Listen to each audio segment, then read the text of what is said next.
Hi there. My name's Percy, and I'm 25. I'm going to tell you about something crazy that happened to me. Something that's unimaginable beyond belief.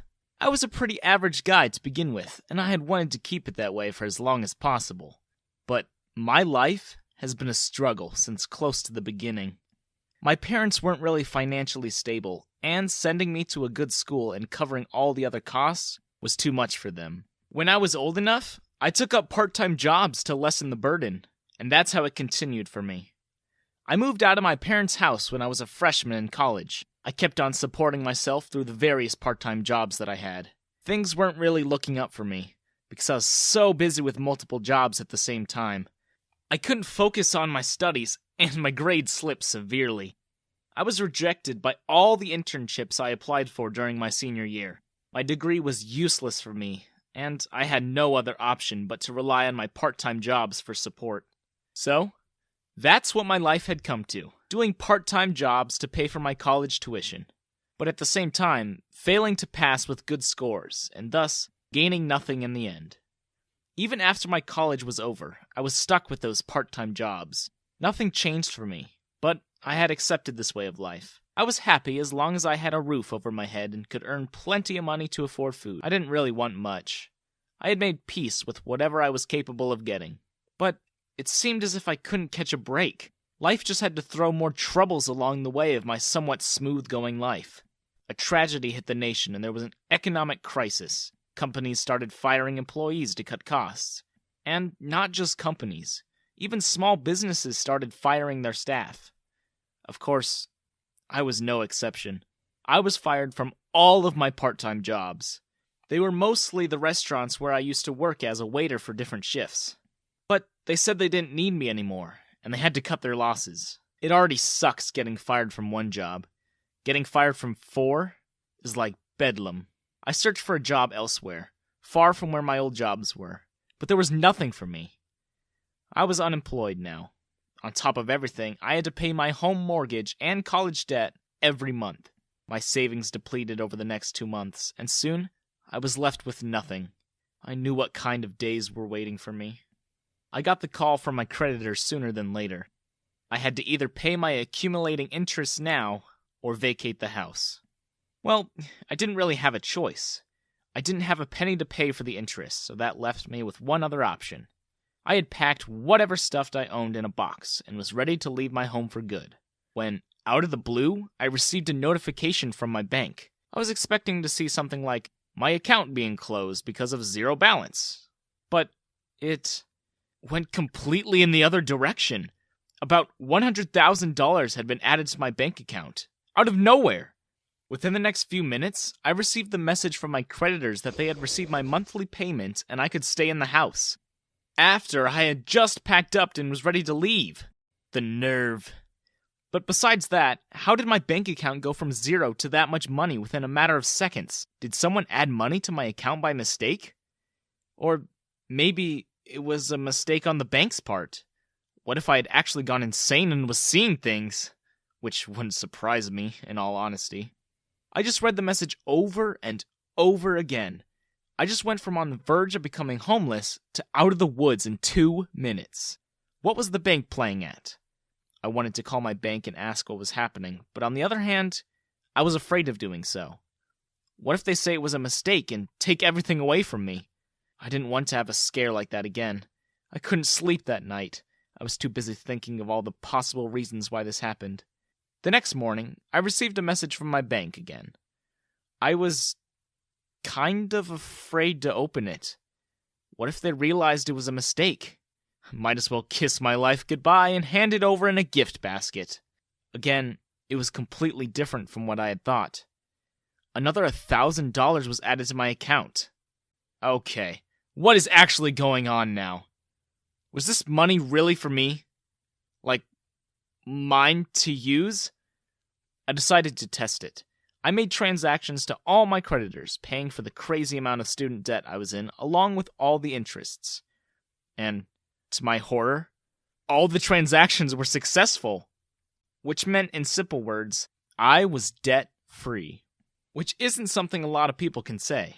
Day after day, I kept receiving huge amounts of money into my account. And it was great and all, until I realized by the end of the week that what was happening was wrong. I could get in serious trouble if word about this got out. I decided to inform my bank and come clean about what was happening and how much I had spent. I made an appointment with the accountant who was in charge of my bank account. When it was time for my appointment, I was greeted by this very gorgeous woman who went by the name Anne. I've seen her the few times I've been there, but I didn't know she was the accountant. She told me to follow her to her office. She locked the doors and told me to take a seat. I was pretty nervous the whole time, to be honest. I didn't know what was going to come out of this, and it was driving me crazy. Anne sat opposite of me and looked over all the bank documents I had handed over to her. She looked at me and said that she didn't see any problems. I'm sorry. What? How? How is there no problem? I was receiving money that wasn't even mine in huge sums. I didn't even have a job. She asked if there was a time where I had absolutely $0 in my account. And I, not so calmly, told her that money started appearing left and right. Money that I wasn't earning. I did admit that I used the money to pay off my debts and mortgage. Anne waited until my crazed rant was over. She said something like, "You can relax. You did nothing wrong. That money was supposed to help you. There's nothing wrong with paying your debts with it. It was meant for that purpose." Now, I heard what she said, but I didn't process it. She seemed to have caught on. She said, "Look, we know that you've had rough times, and as your bank, it's our duty to help you. When we were notified about the zero balance in your account, it was time to take some action towards your situation. That's why we added that money to your account, to help you get through these troubled times." You would have had to unstick me from the chair. I was sweating so much. To add to that, she continued talking. She was like, "It's a good thing you stopped by today. We have something else to offer to you." She reached into her drawer and pulled out a credit card and offered it to me. My joints were stiff from the amount of time I hadn't moved, but I took it from her. She then went on to explain that the card was an unlimited card, meaning I could spend as much money as I wanted and it wouldn't even run out. First of all, I'm pretty sure cards like that are illegal, don't exist, or would get me arrested and in huge debt. But I was desperate. With the crisis back then, you needed as much financial support as you could get. I wasn't really thinking of the consequences. I was staring at the card like it was an alien artifact. Anne knew what I was thinking. It's pretty obvious anyways.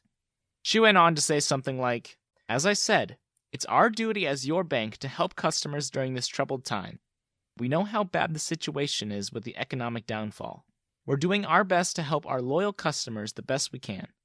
Please don't hesitate with this. It's all on us. You can spend to your heart's content. You don't have to worry about anything ever again." There might have been a nuance under all of her assuring words, but once again, I was desperate. I didn't pay attention. I wasn't really focused on her tone. Me? Doing this? Accepting the card? I had nothing to lose, except maybe my credit score and clean record. She told me to sign some papers before I left. I was always told to read through everything before you sign, even if the pile reached the ceiling. I read the first few pages. They were just about the unlimited card and some terms and conditions. Anne told me I didn't have to read through all of it, that they simply stated that the bank is voluntarily providing me the card for personal use, and that I'm free to use it as I wish. I should have read them, but I didn't. That was my mistake. Back then, I was excited, but I had no idea that I was signing a deal with the devil.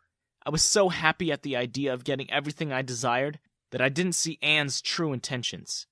I was such a fool. All I could see was money and satisfaction at that time. She said we were done and told me to enjoy my life. And that's exactly what I did. Lots of enjoyment it was. The first thing I did was buy myself a new house in an upper-class neighborhood. I threw a housewarming party after that and invited all my friends and relatives, including my parents. The looks on everyone's faces was priceless. My friends who had always had it easy and grew up in a wealthy households were jealous of me now. The girls from my college, who had always looked past me, were now asking if I was single. My older brother, who had a job in a multinational company and who had always insulted me at any given chance, was now speechless. My parents especially were the most surprised. No one had ever expected me to have so much wealth, let alone such a large house. A few even asked me how all of this had happened. I just said fate had changed in its plans. Of course, I wasn't going to tell them my little secret. After most of the people left, my parents came up to me. My dad commented about how happy he was to see how I've achieved all this and blah, blah, blah. I clearly remembered how he used to compare me to my brother all the time, saying that I was never going to get anywhere in life. My mom added that they could now depend on me in their old age. That was something she used to always say to my brother, and she used to tell me that I was a disappointment as a son because I didn't even have a proper job. Well, not at the time, at least. I couldn't help but feel a bit bitter towards my parents. I didn't say anything to them in reply because I didn't want to yell at them and then regret it later. Though I highly doubt I would. I just told them to leave. After that day, I used the card on everything that I had ever desired, from clothes to accessories and all the stuff that caught my eye. I even went abroad on a few vacations, having the time of my life. Amidst all this, my so-called friends and family tried to contact me many times, but I didn't pay attention to them. When I returned home, after spending about 2 months abroad, I was exhausted. Now that the thrill and exhilaration was over, I slowly came to realize how lonely I was. Sure, I had money and everything, but I didn't have a genuine person in my life. I had already grown distant from my family. My friends only wanted to see me because I had money. I couldn't get a girlfriend because I couldn't trust any girl. It seemed to me that everyone wanted to talk to me just for my money. I felt like I was happier before all this happened. At least I could tell who was genuinely interested in me and who was not. I was at peace with my life, and honestly, that was everything that I had ever wanted. Sure, money was an important factor too, but now that I had a taste of this extravagant life, I realized that I was not cut out for this. I was satisfied with the way I was before, and I wanted to go back to that. After thinking about it over the next few days, I decided to return the card to the bank. When I went back, Anne was there to see me. She greeted me rather casually, and that surprised me slightly. We were so formal for the first time, and now it seems like we were on a first-name basis. I didn't want to waste any time. I placed the card in front of her on her desk. I told her I couldn't use the card anymore and that I wanted to return it. She didn't even blink. She asked me if I was bored of it already. I was nervous when I first walked into the bank, but I was sweating bullets by that time. I told her that even though it gave me the money I wanted, it wasn't what I needed. I didn't want it anymore. Anne's entire persona changed. Instead of the "no one suspects the accountant" personality, it turned into "the accountant was behind it all" personality. She said something like, "Are you really that dumb? Why would anyone, let alone a bank, give you free money to spend like that? Did you lose your brain somewhere? I can't believe it was so easy to convince you." I didn't know whether I wanted to run away or crawl into a hole. She was like, "All that money you got into your account and the money you spent using the card was borrowed money. You basically borrowed the money from the bank. No one gave it to you for free. Now that I'm reliving this, I realize how stupid it sounds, and how gullible I was. But back then, it sounded credible." I told her what she said to me, about how it was the bank helping me out, and whatever, and she was like, "And you believed it quite easily. I almost can't believe how desperate you were." And then I brought up the papers and contract I signed, and she said, "Oh yeah, that contract? Do you know what that contract said?" No, I actually didn't, because you told me not to read it. It basically says that you're borrowing money from the bank on a loan, and you'll pay it back with interest within 1 year of signing. I will admit, this was not something I expected to happen. Did she really lie to me and ruin my life in a mere day? Yes, she did. I told her I don't have that kind of money to pay back, and she offered me a solution. A solution, may I add, that was not fun. She said if I do whatever she asked me to, she'd let this whole thing slide. The bank will never find out about the contract and loan. I had to agree. I had no choice. But I did ask her why she did all this. She just sighed in my face and said, "You should be grateful that I like you. Otherwise, you would be in jail right now for breaching the contract and taking huge amounts of loans when you're not able to pay them back." What did she mean that she liked me? Probably not the most important thing to think about, but seriously? What did she mean? Was she out of her mind? If she really liked me, then why would she do such a despicable thing to me? I know my extreme stupidity was to be blamed, but what she did was beyond horrendous. I agreed, unfortunately. She told me I could leave and that she'd call me the next day to give me her address. That definitely wasn't good. Again, that was one of those nights that I wasn't able to sleep. I couldn't believe my luck. Of course, nothing good could ever happen to me. What was I even thinking? And Anne was right. I was desperate. So much so that I believed in a thing like free money from the bank. But there was no use whining over it now. What mattered now was getting out of this situation.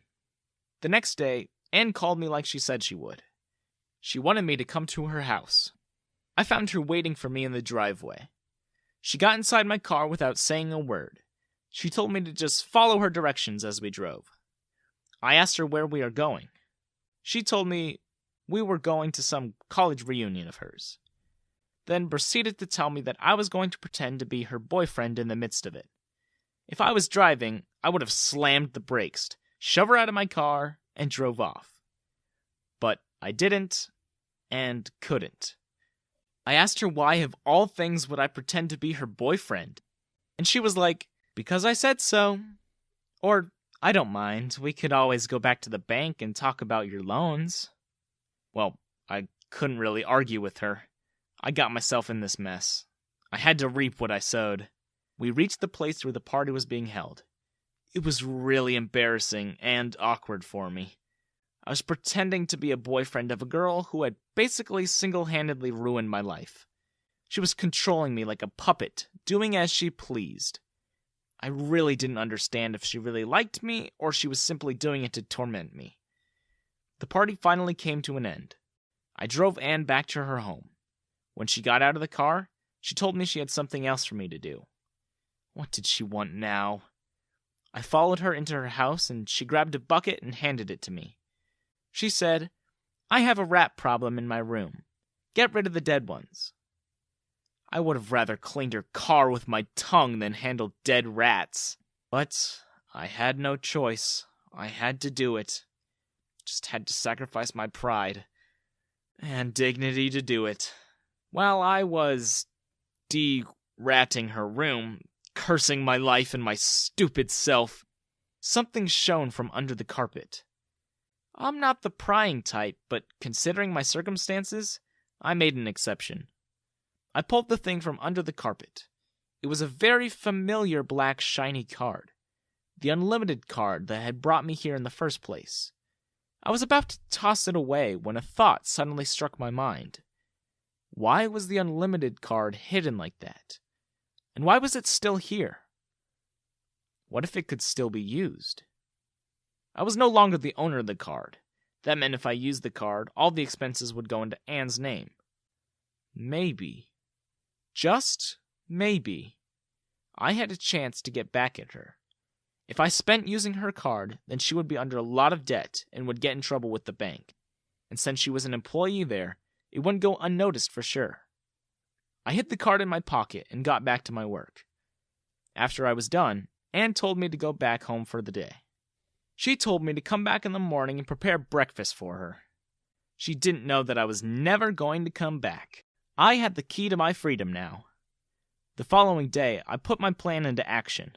I used the card to buy all sorts of crazy stuff, most of which I didn't even look at when I first bought.